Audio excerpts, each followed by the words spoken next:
Hola amigos, bienvenidos a Esther y sus historias. Como estamos en plena época de Juegos Olímpicos, he creído conveniente hacer un pequeño recordatorio de cómo empezó todo esto del deporte en la historia. ¿Os interesa? Pues quedaros conmigo y dejadme que os cuente.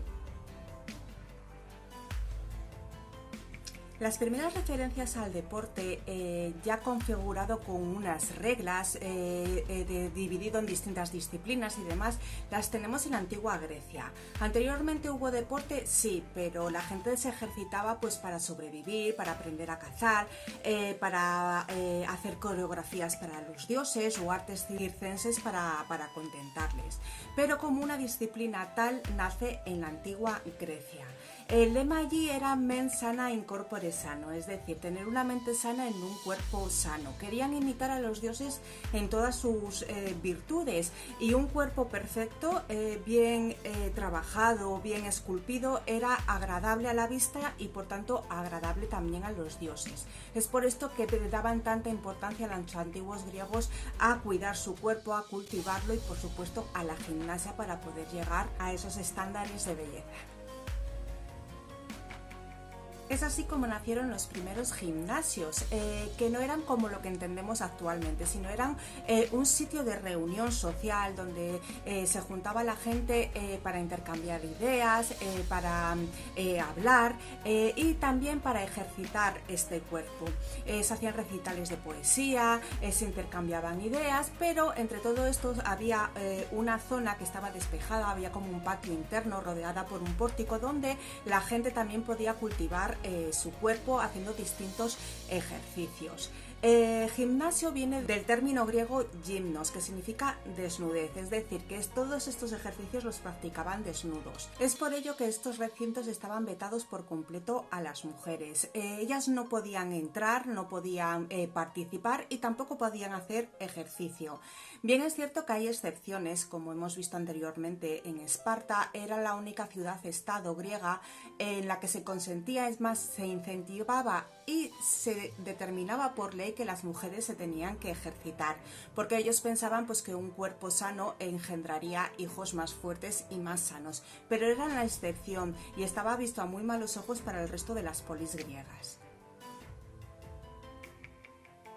Hay que recordar que Grecia no era una nación como tal, como es actualmente, sino que era un conjunto de ciudades-estado que eran completamente independientes. Es más, estaban casi todo el día peleándose entre ellas. Y la competencia era constante. Es así como empieza a surgir la idea de los Juegos Olímpicos, por ver en hacer en unos certámenes quiénes eran los mejores.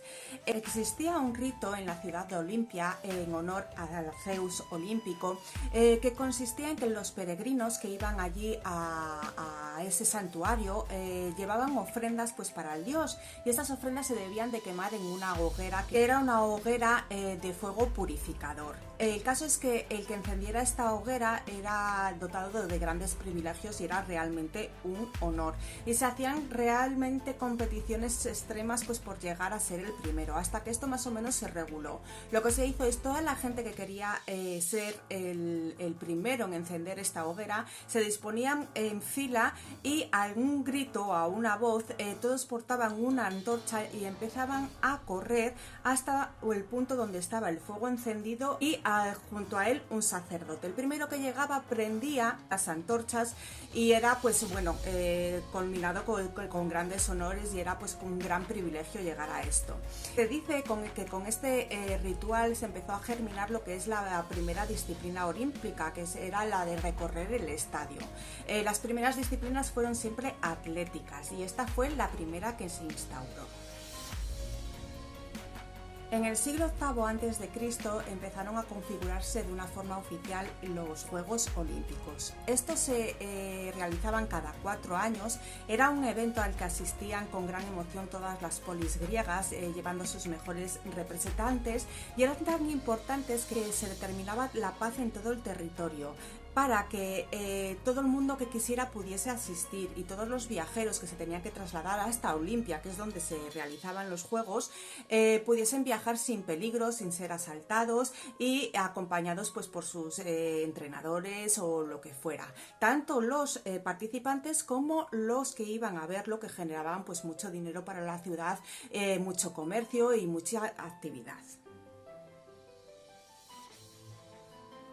Las disciplinas que se practicaban eran diversas, sobre todo de atletismo, pero también había lanzamiento de jabalina, carreras de caballos, lanzamiento de disco, en fin, varias artes donde cada pueblo podía llevar a su mejor representante y podía destacar. También había certámenes literarios, certámenes de cantares, de poetas, estaba todo conjunto. Recordemos que para ellos la disciplina del intelecto era tan importante como la del cuerpo, y los Juegos Olímpicos no se dedicaban tan solo al deporte físico. Entre las Olimpiadas en la antigüedad hay que destacar pues diversas anécdotas.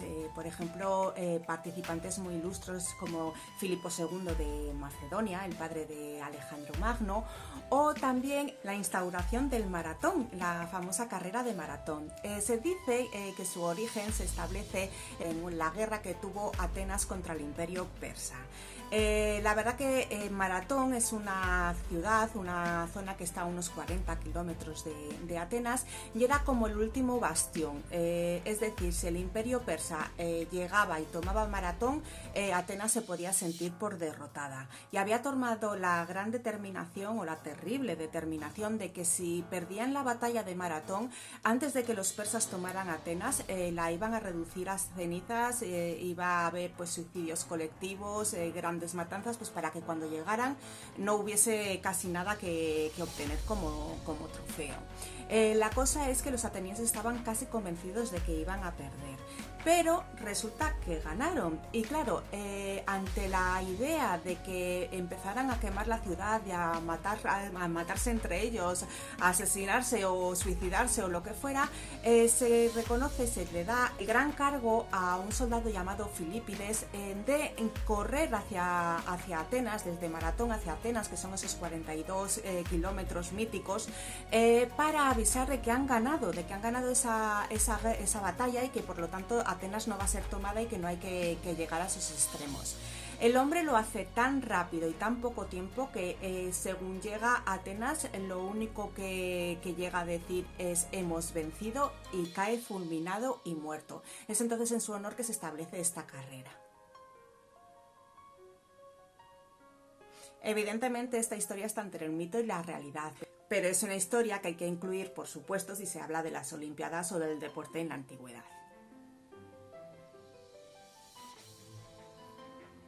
Hay otras anécdotas relacionadas con las mujeres. Recordemos que están vetadas en el deporte, pues ya no te digo en las Olimpiadas. No pueden, ni asomarse, ni como competidoras, ni como espectadoras, ni nada de nada. No pueden asomar allí el hocico, porque claro, están todos los hombres estos esbeltos desnudos y podían ser una provocación para ellas.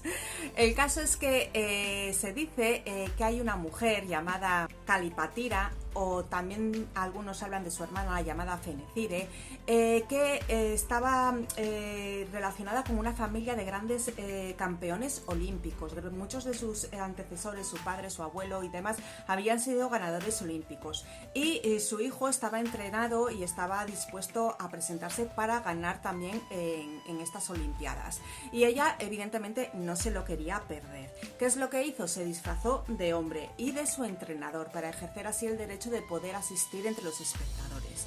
Cuando su hijo ganó, fue tal su entusiasmo que empezó a saltar, a celebrarlo y a morir de alegría, que empezó a soltársele las vestiduras y se descubrió que era una mujer. Bueno, se montó ahí, imaginaros, otra carrera olímpica casi. A la mujer no se la llegó a condenar porque tenía estos antecedentes, o antecesores mejor dicho, de grandes olímpicos, si no pues se la hubiese llevado a algún castigo bastante severo. El caso es que salió así exitosa, y desde entonces pues se hacían bastantes pruebas pues, para que no se colase ninguna mujer. Hablando de mujeres, también tenemos que nombrar a la gran espartana Quiniska, que ganó Sí, sí, una mujer ganó las carreras de caballos.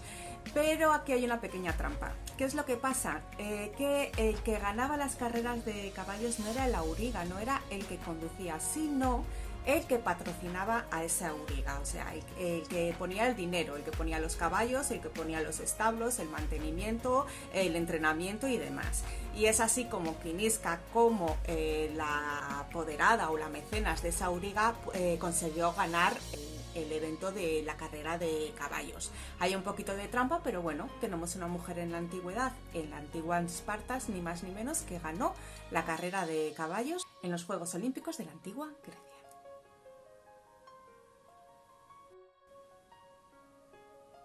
Es triste decirlo, pero tenemos que esperar a 1900, recién estrenado el siglo XX, para encontrar una ganadora de los Juegos Olímpicos. Esta es la gran Charlotte Cooper, que ganó, a pesar de estos Juegos Olímpicos, muchos trofeos de Wimbledon como tenista. A partir de entonces ya tendríamos pues más representación y las mujeres pues participarían de una forma equiparable a los hombres y tendrían las mismas opciones y las mismas disciplinas para poder presentarse. Las mujeres que no querían quedarse atrás en esa época, lo que hacían era apuntarse a otros juegos que eran únicamente femeninos y dedicados a Hera, que es la esposa de Zeus. Y lo que realmente hacían eran simplemente 3 disciplinas, todas eran carreras y se dividían por edades. Debían correr unas 16 mujeres y como requisito era que tenían que llevar las melenas sueltas y llevaban todas la misma vestimenta, que es como una especie de túnica corta que llevaba medio pecho al descubierto. Debía ser todo un espectáculo, la verdad. El boxeo, o también llamado pugilato, era una de las disciplinas que más gustaban en los Juegos Olímpicos. Era muy violento, pero había una variante que se llamaba el pancracio, que era ya total. Lo tenían todo permitido, todo tipo de golpes, todo tipo se podían hacer de todo menos. Si estas son las cosas que no se podían hacer, imaginaros lo que sí se podía hacer. No podías sacarte los ojos, ni podían arañarte. El resto todo está permitido, así que imaginaros. Para el pugilato se vendaban las manos con unas ligaduras pues para protegerlas un poco.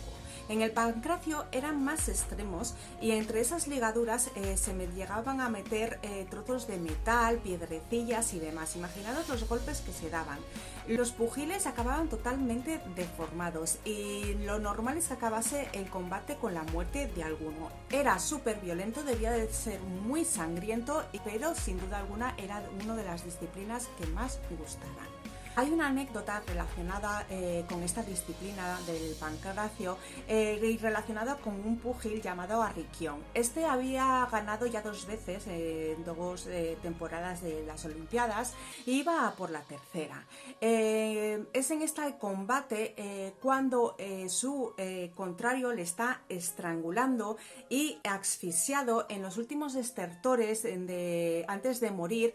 De un golpe le consigue dislocar a su contrincante. Unos dicen que el tobillo, otros dicen que un dedo del pie, en fin. El caso es que ante el dolor el contrincante decide rendirse y cuando libera a Arricchión, este cae desplomado y muerto al suelo. Aún así es considerado el ganador de este encuentro y de esta tercera Olimpiada consecutiva y será pues el primer ganador olímpico que lo hace después de muerto. En la antigüedad cuando se ganaba solamente uno, el primero, el que llegaba y punto, no había ni segundo ni tercero y no ganaba nada de dinero ni se le daba una medalla ni nada por el estilo.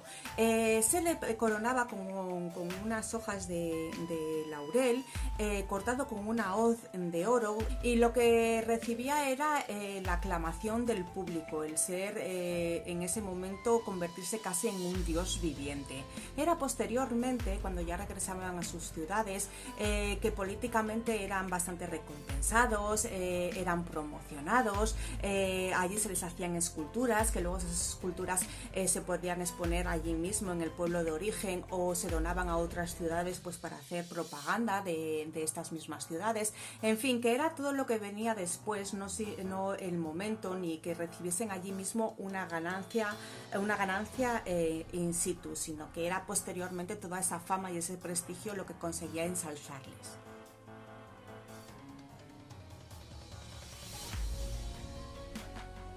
Espero que os haya gustado este recorrido por el deporte en la antigüedad, que seguro que algunas anécdotas no las conocíais y igual os han parecido curiosas, a mí por lo menos me gusta mucho contarlas. Y os animo a todos a que sigáis, por supuesto, los Juegos Olímpicos, que la verdad que cada 4 años nos sorprenden más. Yo veo a esos superhombres y supermujeres y alucino. Y también os animo a que cultivéis, como decían los griegos, tanto el cuerpo como la mente. Mientras tanto, yo voy a seguir cultivando mi mente y buscando algún otro tema para el siguiente capítulo de Esther y sus historias. Hasta entonces, me despido y adiós.